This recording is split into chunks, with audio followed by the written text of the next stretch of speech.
Saam met ons in die ateljee, Blake Dyason, from CN & Co, and he's also a trail runner and a waist picker. No, not really. A professional international waist picker. A big welcome. Thank you. We're gonna chat about the stuff that you do. That's really amazing. But I want to start like from the beginning. Where did you grow up? You flew up from Cape Town. Yeah, so I grew up in Cape Town. I've lived all over the country. Been very fortunate to travel like that. But I finished school in Cape Town at Fisher High. So. Oh. Yeah. Wow. That's privileged. Yeah. Well, a lot. and then were you an athlete at school or not really? No. So surprisingly, I was born. Like I was dyslexic and had low muscle tone, and I changed schools, I think 9 times. So I was bullied and picked on throughout school, and obviously struggled with changing friends a lot, and never really got accepted into any sports. So never really did it until I think standard 7, standard 8. And then I started water polo, and I happened to be quite good at that, and then ended up doing rowing after school, which was cycling kind of like, as well. So cycling came a little bit later when I did rowing, and I don't have the privilege of going to varsity. I don't grow up in a family with a huge amount of money, and I don't know what I wanted to study. So I decided to work, and in that time I took on rowing, which was amazing, opened my world, made amazing friends. But then that was a team sport, and my job meant I had to travel. So I couldn't commit to that. So someone invited me to run, and I started running, and that kind of opened up my world to this world of solo sports and adventure and outdoors. But the thing is, you don't just run. You know, you're trying to make a difference. We're going to get to that. But do you think like the bullying created that feeling of being better than a bully, making a difference, standing out, being motivated to maybe one day in a good way look back and say, go, take that, guys? I'm sure it played a part, and one day those dots will join and make sense. But at the moment, I feel it allows me to connect with people, and I believe in the generation I grew up in schooling, the bullying was a lot less than it is now. We don't have the social media and all those massive like pressures. So I think it's allowed me to be able to engage and interact with kids, and especially while I'm still young, for them to be able to understand me and see that that there is opportunity out there, and you don't have to go to varsity to be successful. And what is the perception of success in any case? So. And just for a bit of background, still we're going to get to why we're talking to you, the stuff you started, but your company, what exactly do you guys do? Because it looks very interesting. It looks very dynamic, very motivating. So we 12 individuals have come together and started a kind of marketing, PR, HR company. So we believe in growing businesses through people and relationships. And we all kind of consult, giving us the freedom and space to be able to follow our dreams. So there's no like 8 to 5 time slots. You work to deliver on your promises to clients. But in between that, it's about living your life and following your passions and dreams and trying to bring that into the lives of your clients and their clients. You started off, we spoke about cycling and rowing and water polo that you played and where you grew up.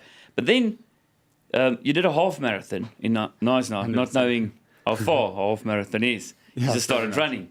Yeah, so I used to row, and obviously with work, meaning that I had to travel, I couldn't commit to a team sport. So it was like the Tuesday before the Knysna half, a friend that was a good runner invited me, said, we got an extra ticket, come up, convinced me that there's a big party, I'll love it. So drove up. And I was helping with something called the Speedo Run for testicle cancer at the time. And so we had a challenge that if you did the most crazy thing in a Speedo, you could win a trip to, I think it was Vegas. So I pitched up and I was like, a little half marathon, no idea how far it is, but I ran in a Speedo. And anyway, 7Ks in, it felt like my toenails were coming off. And I asked someone else how far we still had to go. And it was at this point I found out that it was 21Ks. and so I took a lot of strain. But I finished, and something ignited in me in this, like that I'd achieved and accomplished something that felt impossible. And that was the start of my journey of doing ultra distance sports. So any sports that's ultra distance. Yeah, because you did one ultra that they were invited for 160 kilometers. Yes. But you got till up to 120. 100%. That's ridiculous. It's far from 20, not making 21 to 120 kilometers. So that actually started from I was dressing up in all these runs, and I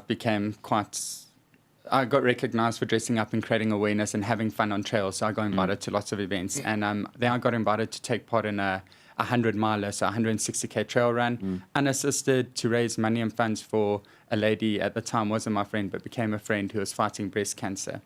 And it was this journey that like completely opened my world. But I ran, and the idea at first was that I'd only run maybe 30 or 50 Ks, but I was with 40 epic people that just inspired me. And we got to nightfall, and they were like, well, don't worry, we're going to run slower. It's like, you'll survive. I don't have clothes, warm clothes. I don't have proper hydration. I don't have enough food. And by midnight, I was like crying and basically wanted to die. I just sat on this rock crying, and they encouraged me and got me through. And eventually I injured my knee. And I became slightly depressed because now I'd gone from being fit and healthy to like now sitting on a couch. And the lady who was fighting cancer, we call her Letty, she sadly passed away, but she left me with the most vital message, which she told me, our single greatest gift in life is our health, vitality, and mobility. And it dawned on me, because now I was struggling with the injury, that while I got this incredible gift, I need to use it and use it to make a difference in the world around me. And that could be as simple as a smile to starting a business that helps others. En dit gaan baie verder as net daai glimlag. Ons sal net hierna vir jou vertel wat blyk doen in terme van die omgewing en liefdadigheid. Ongelooflik. So jy wil dit nie mis nie. Dit gebeur so 'n bietjie later. So Blake, just to recap people that just tuned in, you started running, but always with a costume with a fairy, skirt, suit, or a Speedo. And then you started cleaning up. This whole initiative of cleaning while you're running or hiking, and even that's just like normal waste that you see. And then even I saw this picture of you guys like repainting rocks where there was like graffiti. Just how did that happen? So as I became more involved in this trail running world and this adventure world, I became more aware of the number of feet. And I live in Cape Town, so Terwyl Mountain's my back garden. And so Platteklip, I recently found out, can get like up to 2,000 people hiking it a day in summer, and the impact of that. And so I started meeting with amazing people like World Trail Networks and that do research around the world. And trail running and trail sports is one of the fastest growing sports in the world. And as these feats increase on our trails, so does the impact to our trails, from erosion to graffiti to litter to crime. And I was taking one of my best friends from Joburg on a hike, run up Table Mountain. And it was one of those perfect days with no wind, which almost never happens. And I was on our way down. We came down Platteklip, and we got halfway, and there's this huge rock. And as I got there, this rock was just covered in graffiti. And I like my heart sank. I was like, what's happened to this natural beauty? And then I looked around, and there was just food and fruit and litter, tissues and cigarette butts. And as we walked down, I saw more and more and more. And so I started emailing people, going, who's going to fix this? Who cleans it up? Who's responsible? And I didn't get much great feedback. And I woke up in the middle of the night one night, and I'm a big fan of Mandela's quotes. And there's a quote that just came to mind that basically no longer can we point fingers at our leaders and expect change. It's time we look at ourselves and what am I doing? What is the legacy I'm leaving? What difference am I making? And so at 3 o'clock in the morning, I made a Facebook page that just invited my trail running friends to come on a run and clean the trail. And so it's a 4K trail, and we picked up over 50 bags of litter. And we spent 6 hours cleaning graffiti off the rocks. And this is where it all started. And little did I know it'd become a worldwide But that's exactly where did it go? Just, you're working international, and even over cities. And So from there, I went into the road running world because there's an overlap, and I saw running races picking up the water sachets on road runs, trying to educate road runners that we need to change our culture of just throwing things and expecting people to pick it up, but rather to be aware of it. And then I worked with World Trail Networks, where Galileo Saints and I helped, where we built a program to go hike across Japan, taking 16 world environmental trail visionaries from 13 countries to go walk and do work on trails to understand the challenges and opportunities trails face. And I went there thinking I was quite clever, and I realized I was very narrow-minded. And trails have a huge, huge amount of potential and opportunity for us. Walking on uneven trails, and that also has a huge health aspect. They've proven that it has like 100% success rate on depression. So it changes your thought process and creates a solution-based thought process. And I've got great examples of young kids that have been dealing with depression. They've walked on trails and helped with cleanups that now do public speaking at their schools, and won awards for it. So there's outside of the world of just sports, trails actually add a huge amount of value to our lives and to our cities. They also use trails as fire breaks. In New York, when the Twin Towers were knocked down, they used the trails for the emergency vehicles. And so trails that are well designed and maintained properly can add huge value just outside of that. At the moment, our trails aren't being sustained because no one's funding it. We see it as a free place.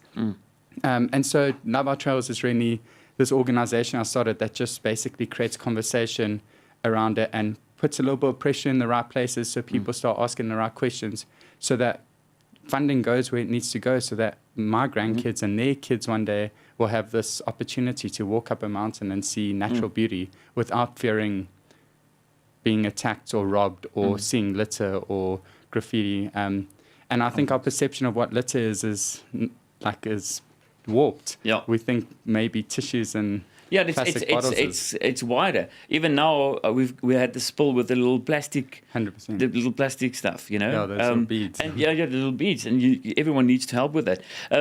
What frustrates me of you, Blake, is that you've done really big things, but I'm not going to mention it on TV. People really don't know, the influence you have at this stage. You've changed corporates' way of thinking. Where can people find out more or reach you or get more info? Because I think the more you're going to speak, and even if people will book you as motivational, they will realize that you can start with very little and go really big. 100%. So from the trail world, if you're a trail user or you run events or you own land and you want to know more about it, you can contact me on Love Our Trails website, so it's loveourtrails.com, and I'll engage and help wherever I can or introduce you to the people around the world that can help. But I have an organization called brownie-points, which basically makes it super easy for people to volunteer and give back. So and so I believe the key to it is like we all want to help, but it seems so impossible. We think we have to be a Mandela to make a difference. But an easy example of making a really big difference is if you cook meals on a Sunday night for the week, cooking one extra meal almost costs you nothing more, and it takes no more time, but you make a huge difference in one person's life. And so taking things that you do and your passions and your work and your skills and using that to make a difference in places where people really just need that. So if you are really good at social media or organizing events or accounting, why are you not giving that service in just an hour a month towards an organization that really needs it? And so Brownie Points is a platform that just connects people and organizations and corporates and organizations and manages that link to ensure that we're giving a sustainable voluntary service and donation service. And why I said I am frustrated with Blake, whenever there's money or fame, he walks away, but not walking away doing nothing. That he does that project, but you're not taking the fame for it. You're not taking, but I think you must be, applauded for what you're doing. Thanks. Legacies near live on longer than we do, so... You see, he's too humble. I gaan môre met 'n masker hierdie program doen. Blake, just repeat your website quickly. So it's Brownie Points, so it's brownie-points.co.za and loveourtrails.com. We love Blake. Loveourtrails.com. Thank you so much for what you guys are doing. Yeah, thanks for this opportunity. It's been amazing. We hate you for having Cape Town as your back or your Table Mountain. Unacceptable.